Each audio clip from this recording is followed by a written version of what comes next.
Now for a more fun one. The NVR Password and Mobile Access Policy. Obviously, being a security company, we install and are privy to confidential data every day. Because of this, agent staff must uphold a high standard of security when dealing with customers' information and respect the data as the customer relies and trusts agent.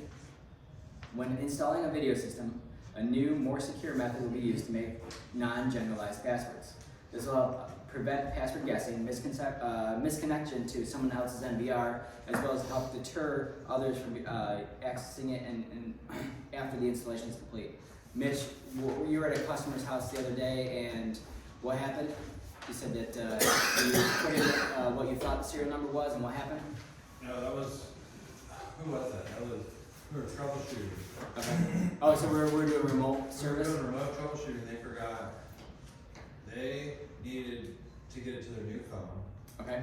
Someone accidentally put the wrong serial number on their files.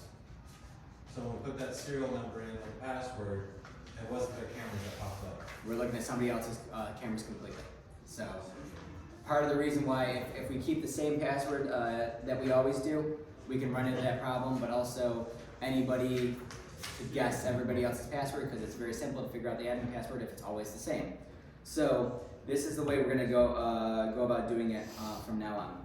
The new password is going to be generated involves two key pieces of information: the customer's last name, which you're always going to have, and the customer's street address, which we will always have. Using that information above, the password will be generated using the following manner. Take the first four letters of the customer's last name, the first letter being capitalized. If the customer's last name is shorter than 4 characters, you will use an X in the place of any additional characters. Put an exclamation point. Put the first 5 digits of the customer's street address. If this customer's street address or number is shorter than 5 numbers, enter zeros in the beginning to fill that. This should give you a secure 10-digit password every time. Example of this would be, last name's Robinson, street address is 216032. The password would be R-O-B-I, capital R-O-B-I, exclamation point, 21603. Frankfurt, 11245, the F-R-A-N, exclamation point, 11245. Last name Lee, street address 5092142, must be a really long street. Password would be L-E-E-X because we don't have 4 characters, exclamation point, 50921. Last name Way, street address 15, password would be Way with a capital W, X, exclamation point, 00015. Does that make sense to everybody? Pretty straightforward, but again, that's going to make it very difficult to, well, we'll never be able to cross somebody else's NVR accidentally anymore, but also it's going to make it so that when we're done working there, we're going to have to look up something in security tracks to figure out what that password is again. It makes it a lot more secure than just saying, oh, can you give me your serial number? Okay, well, it should be admin 2016 or agent 2016. Boom, I'm in it. So again, it requires that the person is still working here and still has access to security checks to be able to access those cameras as well. So upon visiting a prior customer site for service, so say for example I've got a customer that we installed in 2016 or about 2019 that we have a camera system at, but obviously does not have the new camera password scheme. We should try to change their old password to the new one to secure the password during using this method. Now remember, when you change passwords on the NVR, it's going to ask you if you want to change the passwords on all connected devices. Say yes. That's going to change the passwords on all their cameras as well. So that's just something to think about.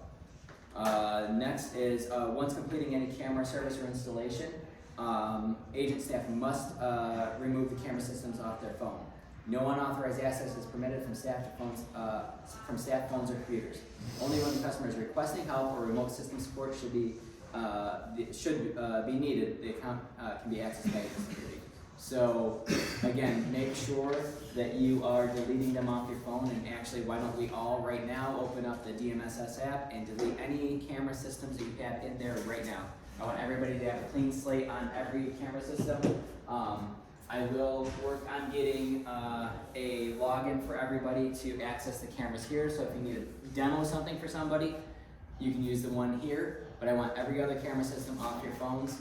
I've heard a couple different things, not about anybody in here, but that certain people had many cameras on their phone, and that's definitely a breach of security. That's, I mean, I don't want anybody looking at my cameras at my house at any given time, only if I ask for help, you know what I mean?